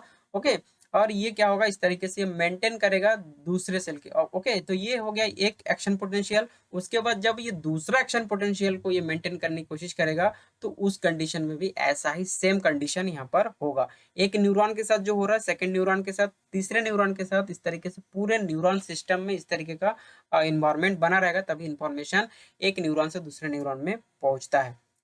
ओके, यहाँ पर कुछ नोट करके हम यहाँ पर बताया है, जब जो डायग्राम को हम यहाँ पर समझने वाले हैं, उस डायग्राम का कुछ नोट है यहाँ पर, नोट आप यहाँ पर कर लीजिएगा। Note that for the clarity, यहाँ पर और क्लैरिटी करने के लिए, sodium channel and potassium channel are drawn on the opposite side of the axon, both type of uniformly distributed in the axonal membrane। okay, also positive and negative charge are shown only on left, but as the wave of potential sweep the axon, the membrane potential is the same at any given point along the axon। okay, तो यहाँ पर जो हम diagram की बात कर रहे हैं, एक्चुअल में ये डायग्राम इस तरीके से दिखाया गया है। इस डायग्राम में हम दो दो न्यूरॉन की बात करते हैं। एक न्यूरॉन की एंड साइड जिसको हम बोलते हैं प्री साइनेप्टिक, प्री एक्सॉन का ये पार्ट है जिसको हम प्री सिनेप्टिक न्यूरॉन्स बोलते हैं, और जो दूसरा होता है, जो दूसरा सेल होता है, दूसरे सेल का जो शुरुआत होता है, उसका जो डेंड्राइट सेल होता है, उस डेंड्राइट को बोलते हैं पोस्ट सिनेप्टिक न्यूरॉन्स। ओके, तो यहाँ पर दो प्रकार के यहाँ पर सेल होता है, सॉरी सॉरी, दो प्रकार के यहाँ पर जो नर्वस सिस्टम है उसको कंसिडर किया जाता है। एक होता है प्री और दूसरा होता है पोस्ट। ओके, जो प्री होता है, प्री में कुछ इन्फॉर्मेशन क्रिएट होगा और उस इन्फॉर्मेशन को दूसरे सेल में पहुंचाया जाएगा। ओके, तो यहाँ पर जो हम जो नोट करके बताया जा रहा है, यहाँ पर देखिए जो नॉर्मली क्या होता है, ये जो पूरे आपका प्री सिनेप्टिक जो न्यूरॉन्स होता है, इसमें जो आपका सोडियम पोटेशियम चैनल होता है वो यूनिफॉर्मली डिस्ट्रीब्यूट हो सकता है, कहीं पर भी हो सकता है। लेकिन अभी हम जब इंफॉर्मेशन को पास कर रहे हैं, तो इन्फॉर्मेशन को किस वे में पास कर रहे हैं, उस वे में पास करने के लिए यहाँ पर कुछ नोट करके बताया है। क्योंकि जब इन्फॉर्मेशन पास होता है तो इस वे में पास होता है। आप देख सकते हो जो एरो होता है वो ऊपर से नीचे की तरफ जा रहा है, फिर दूसरे में ये फिर ऊपर से नीचे की तरफ जा रहा है। इस तरीके से ये लगातार एक न्यूरॉन से दूसरे न्यूरॉन में ट्रांसपोर्ट होते जाएगा। ओके, इसी चीज को हम बता रहे हैं नोट करके। ओके, तो इसको डिटेल से हम समझते हैं कि किस तरीके से यहाँ पर काम करता है। जो थर्ड कंडीशन हो गया है, थर्ड कंडीशन में हम देखते हैं when the wave depolarize reaches the axon tip. जब डीपोलराइजेशन कंडीशन होगा तो एक्सॉन टिप में इंफॉर्मेशन पहुंच जाएगा, voltage gated calcium channel open allowing calcium entry. Okay, आप देख सकते हो इस तरीके से डायग्राम में। फर्स्ट केस में हम क्या देखे थे, यहाँ पर फर्स्ट जो इन्फॉर्मेशन था हमारा, ओके, जो फर्स्ट इन्फॉर्मेशन था उसमें क्या हो गया, हमारा पोलराइज्ड कंडीशन था। उसके बाद डीपोलराइजेशन कंडीशन जैसी होगा तो यहाँ पर क्या होगा, डीपोलराइज कंडीशन में आपका सोडियम की एंट्री होगा बाहर से अंदर की तरफ। ये सोडियम क्या है, वोल्टेज गेटेड चैनल हो गया है। उसके बाद जो सेकंड कंडीशन है उसमें क्या होगा, पोटेशियम से जो पोटेशियम होता है वो सेल के अंदर से बाहर की तरफ जा रहा है, तो रीपोलराइज। और जो तीसरा कंडीशन यानी कि जब इंफॉर्मेशन जैसे जैसे ही हमारा एंड की तरफ बढ़ते जाएगा, प्री सिनेप्टिक न्यूरॉन्स में, तो क्या होगा, जब भी इंफॉर्मेशन एंड तक पहुंचने लगेगा तो कैल्शियम की एंट्री शुरू हो जाएगा। आप देख सकते हैं यहाँ पर कैल्शियम भी क्या है, वोल्टेज गेटेड आयन चैनल है। तो कैल्शियम की एंट्री शुरू हो जाएगा, आप देख सकते हो थर्ड थर्ड केस में।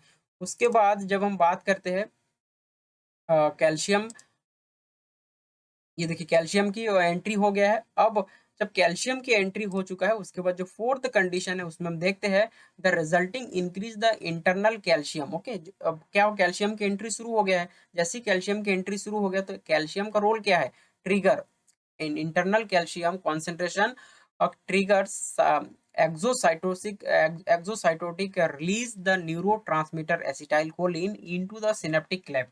ओके, जब कैल्शियम की एंट्री होगा तो ये कैल्शियम के कॉन्सेंट्रेशन की वजह से यहाँ पर न्यूरोट्रांसमीटर क्या होगा, क्योंकि जब कैल्शियम की एंट्री होता है इसका मतलब ये है कि यहाँ पर इंफॉर्मेशन सीरियस है, और जब इंफॉर्मेशन सीरियस है तो यहाँ पर कैल्शियम की एंट्री होते ही कुछ न्यूरोट्रांसमीटर जैसे कि एसिटाइल कोलिन, एक न्यूरोट्रांसमीटर है, उसको सीक्रेट किया जाएगा और वो साइनेप्टिक क्लेफ्ट में जाके वेसिकल फॉर्म में होगा, और उस वेसिकल के थ्रू क्या होगा, वो pre synaptic to post synaptic neuron में पहुंचाया जाएगा। इसका मतलब है कि सीरियल इंफॉर्मेशन को आगे पहुंचाना है। ओके, इसके बाद जो फिफ्थ कंडीशन है वो यहाँ पर है acetylcholine bind to a receptor on the post synaptic neuron और मियोसिस्ट। जो पोस्ट साइनेप्टिक न्यूरॉन होता है उसको मियोसिट मियोसाइट भी बोलते हैं। Okay, causing its ligand gated ion channel to open. अब यहाँ पर देखिए वोल्टेज गेटेड आयन चैनल का काम क्या था, यहाँ पर आप देख सकते हो अच्छे से डायग्राम को। ये सारे क्या है, वोल्टेज गेटेड आयन चैनल है। तो वोल्टेज गेटेड आयन चैनल कब ओपन हुआ, जब यहाँ पर अंदर की तरफ पॉजिटिव चार्ज नेगेटिव चार्ज था, बाहर की तरफ पॉजिटिव था, तो ये क्या था, पोलराइज था। लेकिन जब क्या हुआ, यहाँ पर इंफॉर्मेशन मिला, तो इंफॉर्मेशन मिलने से यहाँ पर क्या हुआ, चेंज चार्ज है वो चेंज हो गया है। और जैसे ही यहाँ पर चार्ज चेंज हो गया तो मेम्ब्रेन क्या हो गया, डीपोलराइज। जब डीपोलराइजेशन कंडीशन हुआ तो अंदर की तरफ पॉजिटिव, बाहर की तरफ नेगेटिव, उस कंडीशन में इंफॉर्मेशन आ गया तो सारे वोल्टेज चैनल को खोल दिए गए हैं। ओके, उस तरीके से यह जब कैल्शियम चैनल को बाहर से कैल्शियम चैनल को खोल दिया गया, इसका मतलब यहाँ पर इंफॉर्मेशन सीरियस है। तो वहां पर कुछ न्यूरो सीक्रेट किया जाएगा, कहाँ पर, प्री सिनेप्टिक न्यूरॉन्स के थ्रू न्यूरोट्रांसमीटर को सीक्रेट किया जाएगा। और जब रिलीज किया जाएगा उसी न्यूरोट्रांसमीटर को क्या कर दिया जाएगा, बेसिकल के फॉर्म में इस तरीके से पैक होगा ये। और इस बेसिकल के थ्रू क्या होगा, इस मेम्ब्रेन से फ्यूज होगा। फ्यूज होने के बाद ये पोस्ट सिनेप्टिक जो न्यूरॉन होता है उनमें जो आपका रिसेप्टर लगा होता है, ओके, जो एसिटाइल कोलिन रिसेप्टर होता है, उस एसिटाइल कोलिन रिसेप्टर को ये रिसीव करेगा। एक्चुअल में ये जो रिसेप्टर है, इसी रिसेप्टर को हम लिगेंड बाइंड गेटेड चैनल भी यहाँ पर बोलते हैं। ओके, एक होता है वोल्टेज गेटेड चैनल, मैं आपको पहले ही बताया था कि जो वोल्टेज गेटेड चैनल है और जो लिगेंड गेटेड चैनल है, दोनों साथ में काम करेंगे तभी इंफॉर्मेशन एक न्यूरॉन से दूसरे न्यूरॉन में पहुंचेंगे। ओके, सिर्फ वोल्टेज गेटेड चैनल ओपन होने से आपका इंफॉर्मेशन नहीं पहुंचेंगे, दोनों जब ओपन होगा तभी क्या होगा, यहाँ पर इंफॉर्मेशन पहुंचेंगे। तो अब देख सकते हैं यहाँ पर कैल्शियम की एंट्री होते ही यहाँ पर एसिटाइल कोलिन रिलीज हो गया, एसिटाइल कोलिन वेसिकल के फॉर्म में बाइंड हुआ और ये इस मेम्ब्रेन से बाहर निकल के ये मेम्ब्रेन से फ्यूज हुआ और ये बाहर आ गया। बाहर आने के बाद ये जो दूसरा जो पोस्ट सिनेप्टिक जो आपका न्यूरॉन होता है उसमें क्या है, एसिटाइल कोलिन रिसेप्टर होता है, इसी को हम लिगेंड गेटेड आयन चैनल के नाम से जानते हैं। और ये लिगेंड क्या होगा, ये अब ये एसिटाइल कोलिन लिगेंड के फॉर्म में काम कर रहा है, ये लिगेंड बाइंड करेगा और बाइंड करते ही ये लिगेंड कहाँ पर आ जाएगा, पोस्ट सिनेप्टिक मेम्ब्रेन पे आ जाएगा, न्यूरॉन पे आ जाएगा। और इसके वजह से क्या होगा, फिर से यहाँ पर क्या होगा, जो पोस्ट सिनेप्टिक है, अब वो क्या हो जाएगा तीसरे के लिए। देखिए ये जो प्री सिनेप्टिक है ये पोस्ट के लिए प्री है, लेकिन जो पोस्ट है वो फिर दूसरे न्यूरॉन को जब इंफॉर्मेशन देगा तो वो ये जो पोस्ट है ये क्या बन जाएगा, प्री बन जाएगा, और जो तीसरा न्यूरॉन है वो क्या बन जाएगा, पोस्ट हो जाएगा। ओके, तो इस तरीके से आपका इंफॉर्मेशन पहुंचते जाता है। तो आप देख सकते हैं इस तरीके से ये जैसे ही आपका आपका न्यूरोट्रांसमीटर या जो एसिटाइलकोलिन है ये इस तरीके से पोस्ट में आया, पोस्ट सिनेप्टिक न्यूरॉन में आया, उसके बाद यहाँ पर फिर से क्या होगा, कैल्शियम चैनल को ओपन कर दिया गया, इन्फॉर्मेशन आ गया इसमें भी। इसमें तो इन्फॉर्मेशन मिला था, लेकिन इसमें जो इन्फॉर्मेशन मिल रहा है पोस्ट सिनेप्टिक में, वो इन्फॉर्मेशन एसिटाइलकोलिन लेके आ रहा है। तो जैसे ही एसिटाइलकोलिन यहाँ पर इन्फॉर्मेशन देंगे, उसके बाद फिर से सोडियम चैनल को ओपन कर दिया जाएगा। जैसे ही सोडियम चैनल ओपन हो जाएगा तो अंदर की तरफ फिर से पॉजिटिव चार्ज हो जाएगा। ओके, और फिर से यहाँ पर पोटेशियम आयन को क्या कर दिया जाएगा, पोटेशियम आयन चैनल को खोल दिया जाएगा। तो फिर से यहाँ पर डीपोलराइजेशन कंडीशन, फिर से यहाँ पर रिपोलराइजेशन कंडीशन। तो इस तरीके से हर न्यूरॉन में इस तरीके का कंडीशन फॉलो होगा, तभी इंफॉर्मेशन एक न्यूरॉन से दूसरे न्यूरॉन में पहुंचने लगेगा। ओके, तो अब देखते हैं यहाँ पर ये देखिए, अब यहाँ पर जो पांचवा कंडीशन था हम यहाँ पर देख लिए है, जो एसिटाइल कोलिन बाइंड करेगा रिसेप्टर से, और वो जो एसिटाइल कोलिन जो रिसेप्टर से बाइंड कर रहा है उसी को हम लिगेंड गेटेड आयन चैनल के नाम से जानते हैं। वो क्या हो जाएगा, ओपन हो जाएगा और एसिटाइल कोलिन को प्री साइनेप्टिक सेल से पोस्ट साइनेप्टिक सेल में रिसीव कर लिया जाएगा, यानी कि वो क्या है, स्टिमुलस के फॉर्म में काम कर रहा है। उसके बाद जब छठवा कंडीशन उसमें हम देख रहे हैं extra cellular sodium and calcium entry through enter through the signal enter through this channel depolarizing the post synaptic cell।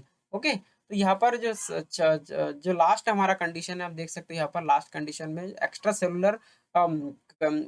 Cellular membrane से क्या होगा, यहाँ पर सोडियम और कैल्शियम की एंट्री होगा, तब क्या होगा, यह मेम्ब्रेन डीपोलराइज होगा, और डीपोलराइज से क्या होगा, सिग्नल जो सिग्नल पहुंचा था उस सिग्नल को पोस्ट सिनेप्टिक सेल में पहुंचा दिया जाएगा। The electrical signal has thus passed to the cell body of the postsynaptic neuron and will move along its axon to the third neuron or myocyte by this same sequence of events. Okay, यहाँ पर क्या होगा, ये बहुत ही normal line यहाँ पर बताया जा रहा है कि जब भी क्या होगा यहाँ पर, इससे पहले भी आपको बताया हो कि अभी क्या है, यहाँ पर सिर्फ दो ही न्यूरॉन दिखाई दे रहा है, यहाँ पर लगातार न्यूरॉन की सीरीज बना हुआ है। तो ये पहला न्यूरॉन, दूसरा, तीसरा, चौथा, इस तरीके से बना हुआ है। तो सभी न्यूरॉन में इसी तरीके की एक्टिविटी होगा। ओके, आगे जो भी इंफॉर्मेशन पास होगा तो इसी सेम सीरीज पे क्या होगा, इंफॉर्मेशन को एक जगह से दूसरी जगह में पहुंचाया जाएगा। ओके, अब ये हम डायग्राम को समझ लिए अच्छे से, यहाँ पर भी हम समझ लिए डायग्राम को कि इस तरीके से पहला कंडीशन यहाँ पर देख रहे हो आप, सोडियम की एंट्री होगा, डीपोलराइजेशन होगा। दूसरे कंडीशन में पोटेशियम की एग्जिट होगा, तो यहाँ पर रिपोलराइजेशन होगा। तीसरे कंडीशन में कैल्शियम की एंट्री होगा, एक्स्ट्रा सेलुलर टू इंट्रासेलुलर, या बाहर से अंदर की तरफ। तो क्या होगा, जैसे ही कैल्शियम की एंट्री होगा तो ये इन्फॉर्मेशन सीरियस है, एसिटाइल कोलिन रिलीज किया जाएगा और ये न्यूरोट्रांसमीटर के फॉर्म में काम करेगा। न्यूरोट्रांसमीटर क्या होगा, इस मेम्ब्रेन से ये न्यूरोट्रांसमीटर बेसिकल फॉर्म में बनेगा, और जब बेसिकल इस मेम्ब्रेन से फ्यूज हो जाएगा तो ये चौथा कंडीशन हो जाएगा। ये इस देखिए, ये दोनों के जो ये देखिए, इसी को बोलते हैं साइनेप्टिक क्लेफ्ट। ओके, क्योंकि दो साइनेप्स यहाँ पर है, ये पहला न्यूरॉन का साइनेप्स है, दूसरे न्यूरॉन का साइनेप्स, एक क्लेफ्ट यानी कि एक दूसरे में फंसा हुआ है, लेकिन ये एकदम फिजिकली फंसा हुआ है, बिल्कुल भी एक दूसरे के साथ अटैच नहीं है। ओके, तो इस तरीके से ये फिजिकली अटैचमेंट है। और जब भी ये फोर्थ कंडीशन में यहाँ पर न्यूरोट्रांसमीटर को भेजा जाएगा तो यहाँ पर ये जो पांचवा कंडीशन है वहाँ पर लिगेंड गेटेड बाइंड चैनल है, इस न्यूरोट्रांसमीटर को यहाँ पर बाइंड करेगा और इन्फॉर्मेशन दूसरे सेल को दिया जाएगा। ओके, तो प्री से पोस्ट में इन्फॉर्मेशन आ गया है, फिर वापस से अगेन पोटेशियम जैसे इन्फॉर्मेशन मिलेगा तो फिर से आपका सोडियम चैनल ओपन हो जाएगा और फिर पोटेशियम चैनल भी ओपन हो जाएगा। ओके, तो यहाँ पर फिर से पोलराइजेशन, डीपोलराइजेशन, फिर रिपोलराइजेशन, तो इस तरीके का इन्फॉर्मेशन सीरीज में चलता रहेगा। Okay, ligand channel gated ion channel को हम थोड़ा सा यहाँ पर देखते हैं। Ligand gated ion channel, the the acetylcholine receptor is a ligand gated ion channel. जो एसिटाइल कोलिन रिसेप्टर होते हैं वही क्या है, लिगेंड गेटेड आयन चैनल है। ओके, तो आपको यहाँ पर कंपेयर करते पढ़ोगे तो आपको बहुत आसान होगा। अब अलग से पढ़ने की जरूरत नहीं है कि लिगेंड गेटेड आयन क्या है, वोल्टेज गेटेड आयन क्या है, तो उसमें ज्यादा कंफ्यूजन हो जाता है। ओके, तो हम साथ में कोरिलेट करके पढ़ते हैं तो बहुत अच्छे से समझ में आता है कि यहाँ पर वोल्टेज गेटेड और लिगेंड गेटेड का कंपैरिजन किस तरीके से होता है, तब जाके इंफॉर्मेशन एक जगह से दूसरे या एक न्यूरॉन से दूसरे न्यूरॉन पे पहुंचता है। Okay, the nicotinic acetyl choline receptor mediated the passes of the signal from the electrically excited neuron at some types, okay, excited neurons, some type of synapse and at neuromuscular junction between motor neuron and muscle fiber triggering muscle contraction। Okay, ऐसा नहीं कि यहाँ पर neuron to neuron होगा, यहाँ पर जो nervous system है उसमें जो सिग्नल होता है वो मसल फाइबर को भी दिया जाता है, जो मसल सेल होता है उसमें भी कि इस तरीके का आपका न्यूरोट्रांसमीटर सीक्रेट किया जाता है ताकि इंफॉर्मेशन वहां पर भी पहुंच पाए। Nicotinic acetylcholine receptor were originally distinguished from um, muscarine acetylcholine receptor by the insensitivity of the former to the nicotine.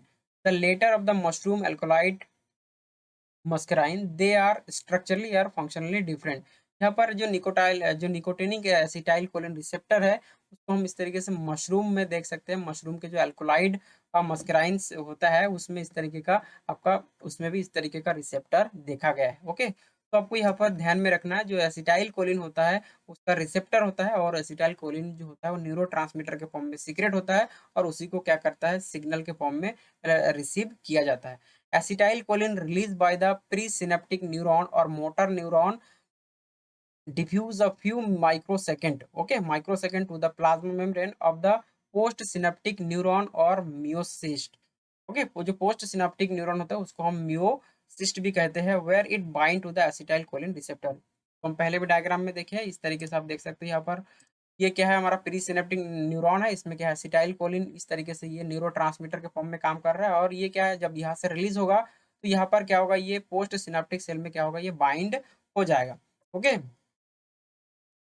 तो इस तरीके से हम यहाँ पर स्ट्रक्चर को देख लिए अच्छे से आपको समझ में आया होगा कि लिगेंड गेटेड और वोल्टेज गेटेड आयन को किस तरीके से यहाँ पर एक साथ काम करते हुए देखा गया है और ये एक ही साथ काम करता है तभी क्या होता है इन्फॉर्मेशन एक जगह से दूसरी जगह पर पहुंचता है। ओके कुछ इंपॉर्टेंट लाइन और भी है लिगेंड गेटेड के बारे में this forces a conformational changes of receptor causing its ion channel to open. Okay इसमें क्या होता है जैसे रिसेप्टर बाइंड करता है तो चैनल होता है उसमें कुछ कन्फर्मेशनल चेंजेस होता है जिसकी वजह से क्या होता है यहाँ पर चैनल ओपन हो जाता है। चैनल जैसे ही ओपन होगा आपको पता है चैनल ओपन होने हो जाने से वहाँ पर सोडियम की एंट्री हो सकता है पोटेशियम की एंट्री हो सकता है। ओके नेक्स्ट न्यूरॉन की बात हम यहाँ पर कर रहे हैं। The resulting inward movement of cations depolarize the membrane plasma membrane in muscle fibre this trigger contraction जो मसल कंट्रक्शन होता है उसमें इस तरीके का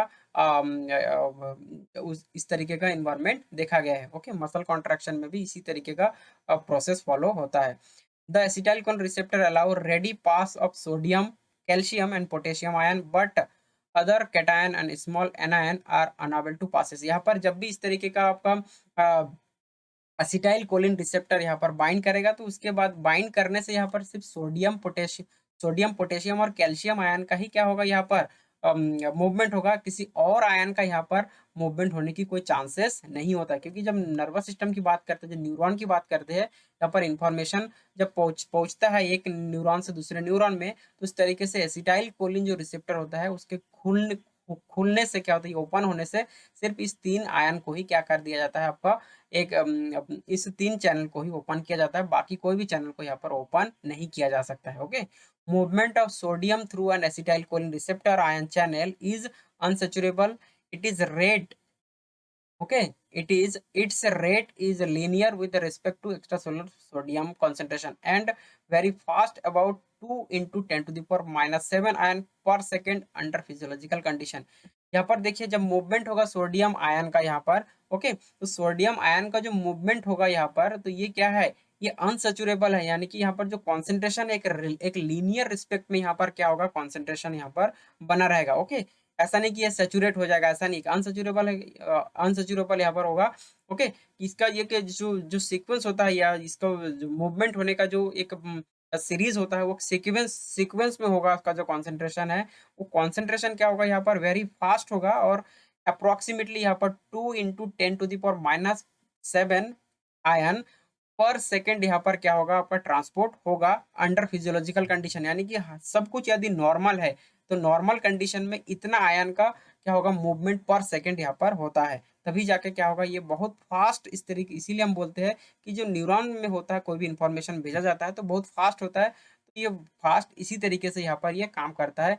एक सेकंड में कितना होगा ये हमेशा याद रखना एक सेकंड में 2 into 10 to the power -7 ion पर सेकंड मूवमेंट होगा। ओके उसके बाद हम यहाँ पर कुछ और इम्पोर्टेंट बातें देखते हैं अगर लिगेंड चैनल के बारे में like other gated ion channel the acetylcholine receptor open in response to stimulation by its signal molecule and has a intrinsic timing mechanism that close the gated millisecond later. Okay ये यहाँ पर बताया जा रहा है जब acetyl choline receptor है इस तरीके से रिसीव करेगा सिग्नल को तो इस तरीके से यहाँ पर क्या कुछ ही मिली सेकंड के अंदर क्या होगा इन्फॉर्मेशन को यहाँ पर पहुंचाया जाएगा जो भी स्टिमुलस यहाँ पर मिल रहा है वो कुछ मिली सेकंड में क्या होगा पहुंचाया जाएगा और फिर जो जो जितने भी चैनल थे वो सारे चैनल वो बंद हो जाएगा और दूसरे न्यूरॉन का सारे चैनल ओपन हो जाएगा। Thus the acetyl choline signal is transient क्योंकि अभी यहाँ पर हम लिगेंड गेटेड के बारे में बात कर रहे हैं इससे पहले हम लोग वोल्टेज के बारे में बात किए तो अभी जब भी हम लिगेंड के बारे में बात करेंगे तो आपको यहाँ पर फोकस कहाँ पर करना है एसिटाइल कोलिन रिसेप्टर में फोकस करना है जब भी हम लिगेंड गेटेड चैनल के बारे में बात करते हैं। तो अभी यहाँ पर हम लिगेंड गेटेड चैनल के बारे में बात कर रहे हैं लिगेंड गेटेड चैनल का मतलब सिर्फ यहाँ पर एसिटाइल कोलिन स्टिमुलस के फॉर्म में काम कर रहा है। जब भी स्टिमुलस मिलेगा तो कुछ मिली सेकेंड में क्या होगा, जो जो आपका गेट होगा वो क्या होगा, जो खुला था वो जैसे प्री सिनेप्टिक में जो गेट था वो क्या होगा, अब बंद हो जाएगा, और जो पोस्ट से सिनेप्टिक में उसके सारे गेटेड चैनल क्या कर दिए जाएंगे, खोल दिए जाएंगे, क्योंकि इसमें इन्फॉर्मेशन मिली सेकंड में पहुंच रहा है। इसी चीज को आपको यहाँ पर ध्यान में रखना है। ओके, तो जब भी एसिटाइल कोलिन रिसेप्टर की बात करेंगे तो दोनों चीजों को कंपेयर करते हुए पढ़ेंगे कि एक का बंद हो गया, दूसरे का ओपन हो चुका है। फिर जो पोस्ट था वो प्री बन जाएगा, और जैसे ही प्री बन जाएगा उसमें से इन्फॉर्मेशन पोस्ट को दिया जाएगा, तो फिर प्री वाला जो चैनल था वो बंद हो जाएगा, और पोस्ट का जो चैनल है वो क्या कर दिया जाएगा, खोल दिया जाएगा। Okay, we understand the structural changes underlying getting in the acetylcholine receptor, but not the exact mechanism of desensitization desensitization in which the gated remain close even the continue presence of the acetyl choline. Okay, यहाँ पर देखिए, जब जब तक acetyl choline, ये बहुत important line है यहाँ पर, जब भी यहाँ पर कोई सेंसिस हो रहा है यानी स्टिमुलस लगातार मिलते आ रहा है, तो स्टिमुलस मिलते आएगा मतलब अब जैसे यहाँ पर कोई ऑर्गन हो गया तो वहां पर हम लगातार कोई स्टिमुलस प्रोड्यूस कर रहे हैं, तो लगातार क्या होगा, आपका एसिटाइल कोलिन जो जो न्यूरोट्रांसमीटर है वो क्या रहेगा, सेंसिस होता रहेगा, यानी कि वो भेजा जाएगा, भेजा जाते रहेगा। तभी क्या होगा यहाँ पर, तो जब तक एसिटाइल कोलिन जो है वो रिसेप्टर में के साथ बाइंड करते जाएगा, और जब तक वो प्री सिनेप्टिक से भेज भेजा जाएगा, तब तक क्या होगा, यहाँ पर जो जितने भी चैनल है वो क्या रहेगा, यहाँ पर क्लोज नहीं होगा। लेकिन जैसे ही एसिटाइल कोलिन रिसेप्टर से बाइंड करना बंद कर देगा या स्टिमुलस का आना बंद हो जाएगा, वैसे ही क्या हो जाएगा, ये क्लोज हो जाएगा। लेकिन यहाँ पर ध्यान में रखना है कि जब तक यहाँ पर एसिटाइल कोलिन रिसेप्टर या खुला रहेगा या जो न्यूरोट्रांसमीटर है वो आते रहेगा, तब तक यहाँ पर रिस्पॉन्स क्रिएट होते रहेगा। ओके, तो तब तक के लिए यहाँ पर ये क्लोज नहीं होगा। लेकिन जैसे ही यहाँ पर स्टिमुलस आना बंद हो जाएगा, वैसे ही क्या होगा, यहाँ पर आपका जो चैनल है वो क्लोज कर दिया जाएगा। The receptor channel for acetyl choline glycine, यहाँ पर जो रिसेप्टर जो है वो क्या क्या हो सकता है उसके बारे में तो कुछ एग्जांपल इस तरीके से आप देख सकते हो। जैसे कि हम एसिटाइल कोलिन के बारे में बात कर रहे हैं, उसी प्रकार से जो एसिटाइल कोलिन है वो एक लिगेंड है। ओके, तो लिगेंड के बारे में हम यहाँ पर और भी बहुत सारा लिगेंड हो सकता है, जैसे ग्लाइसिन क्या है, एक लिगेंड है, वो भी क्या है कि इस प्रकार से एक स्टिमुलस हो सकते हैं। तो the receptor channel for the acetyl choline, okay, ये रिसेप्टर क्या क्या हो सकता है, ये रिसेप्टर के लिए ये एसिटाइल कोलिन का रिसेप्टर हो सकता है, ग्लाइसिन का हो सकता है, ग्लूटामेट का हो सकता है, and gamma amino butyric acid, जिसको हम गावा के नाम से जानते हैं। यहाँ से क्वेश्चन आया है कई बार सीएसआर के एग्जाम में कि गावा क्या होता है और गावा कहाँ पर प्रेजेंट होता है, ये किस तरीके का काम कर सकता है, ये लिगेंड है क्या है, इसके बारे में क्वेश्चंस आ चुका है। ओके, तो जब हम सीएसआर की क्वेश्चन डील करेंगे तब हम यहाँ पर गावा वाला क्वेश्चन को यहाँ पर हम देखेंगे कि इस तरीके से क्वेश्चन आया हुआ है। ओके, तो ये जो गावा होता है ये क्या होता है, गामा एमाइनो ब्यूटारिक एसिड होता है, ये भी क्या है, आर गेटेड। ओके, ये सारे क्या होता है, गेटेड आयन चैनल होता है, और ये रिसेप्टर के फॉर्म में काम करता है by extracellular ligand. Okay, और ये क्या हो सकता है, ये सारे एक्स्ट्रा सेलुलर लिगेंड के फॉर्म में काम कर सकता है। इनका इनका क्या होता है, रिसेप्टर होता है, और ये खुद क्या होता है, इस रिसेप्टर के लिए लिगेंड के फॉर्म में काम करता है। एक्स्ट्रा सेलुलर सेकंड मैसेंजर, ये हमारा प्राइमरी मैसेंजर है। अगर सेकंड मैसेंजर के बारे में बात करेंगे तो such as a calcium cyclic AMP, okay sorry, such as a cyclic AMP हो सकता है सेकंड मैसेंजर, साइक्लिक जीएमपी हो सकता है, आईपी3 हो सकता है, आइनोसिटल फॉस्फेट 3 हो सकता है, कैल्शियम हो सकता है, and ATP regulate the ion channel for the type we saw in the sensory transduction of vision, olfactory and gustation. Okay, तो इस तरीके से हम देखने का काम करते हैं। उसके बाद जो अल्फैक्टरी जो हमारे सारे ब्रेन का काम होता है, ये सारे विजन का काम, अल्फा अल्फैक्शन होता है, उसका गस्टेशन होता है, तो ये ब्रेन से रिलेटेड होता है। यानी कि यहाँ पर क्या होगा, इस तरीके का इंफॉर्मेशन को भेजा जाता है। ओके, इस तरीके का इंफॉर्मेशन होगा तभी क्या होता है, हमारा जो लिगेंड गेटेड चैनल होता है वो लिगेंड गेटेड चैनल इस तरीके की इंफॉर्मेशन को रिसीव करता है और दूसरे न्यूरॉन को भेजते हैं, तभी जाके इंफॉर्मेशन एक सीरीज में वो एक न्यूरॉन से दूसरे न्यूरॉन में ट्रांसफर होता है। ओके, इस तरीके से हम देखे हैं कि जो आयन चैनल होता है वो किस तरीके से काम कर सकता है, और उसका टाइप्स कितने प्रकार का होता है, सब कुछ हमने यहाँ पर डिटेल से बताया है। ओके, तो इस तरीके से जब कभी भी आप आयन चैनल को देखोगे तो आयन चैनल को हमेशा कोरिलेट करते हुए पढ़ना है, यानी कि लिगेंड गेटेड और आपका जो वोल्टेज गेटेड होता है दोनों को साथ में पढ़ेंगे तभी आपको समझ में आएगा कि एक्चुअल में जो न्यूरॉन होता है ये उसमें जो इन्फॉर्मेशन होता है वो किस तरीके से एक सीरीज में एक न्यूरॉन से दूसरे न्यूरॉन में पहुंचता है। ओके, तो आई होप कि आपको ये वीडियो अच्छा लगा होगा। यदि आपको ये वीडियो अच्छा लगा होगा तो अपने दोस्तों के साथ ये वीडियो लाइक शेयर और कमेंट जरूर करें। Okay, thank you.